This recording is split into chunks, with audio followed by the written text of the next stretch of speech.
J'ai un parcours avec la musique baroque qui a commencé par Rameau, évidemment, ce disque qui m'a fait connaître aussi d'un plus large public, c'était en 2001.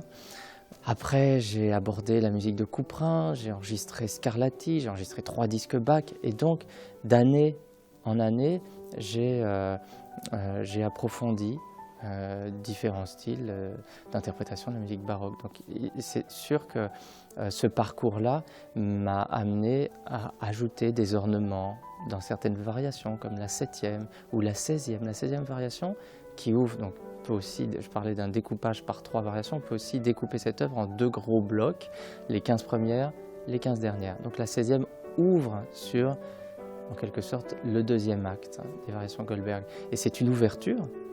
C'est marqué ouverture sur la partition, une ouverture qu'on pourrait dire à la française. Et là, je m'en suis donné à cœur joie. Je l'ai ornementé comme s'il s'agissait d'une œuvre de Rameau.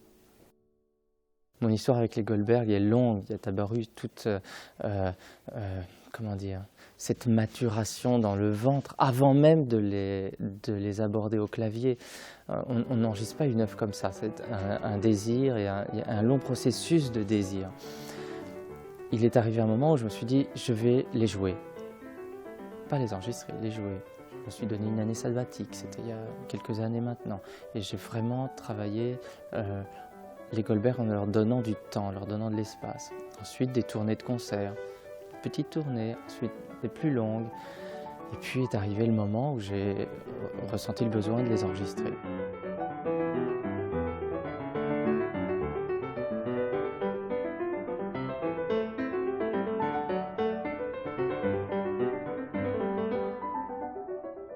« 1740 », donc Bach est à la fin de sa, pas encore à la fin de sa vie, mais presque.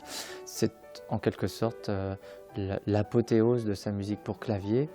Il décide d'écrire des exercices. C'est complètement fou d'imaginer Bach qui se met au clavecin. Cette pièce a été écrite au clavecin et non pas au piano moderne, évidemment. Mais de l'imaginer écrire des exercices alors qu'il était en train d'écrire peut-être le grand chef-d'œuvre de la musique pour clavier. Et donc, il a écrit 30 variations sur un aria que l'on trouve au début de l'œuvre et à la toute fin. Des variations sur cet aria très simple avec une basse. Et il reprend cette même basse, donc ces mêmes harmonies sur toutes les variations. Mais c'est la première fois qu'un compositeur va si loin dans l'exercice de la variation. C'est-à-dire qu'il va travailler, changer, bouger, transformer le thème, des cellules rythmiques, aussi les harmonies, les basses, il va ajouter des contrepoints et aussi il va découper ces 30 variations par groupe de 3, à chaque fois en quelque sorte une pièce de caractère, ensuite la deuxième une pièce plus virtuose et la troisième un canon à 2 voix ou plus.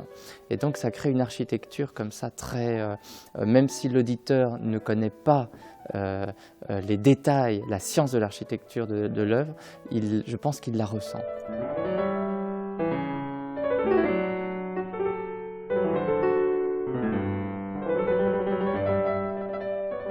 J'ai toujours pensé qu'on pouvait chuchoter dans une grande salle. Les variations Goldberg, ce sont des pièces intimes, certaines sont orchestrales, mais quand même on doit arriver au cœur et à l'oreille de l'auditeur, si possible que l'auditeur ne soit pas à 50 mètres de l'instrument.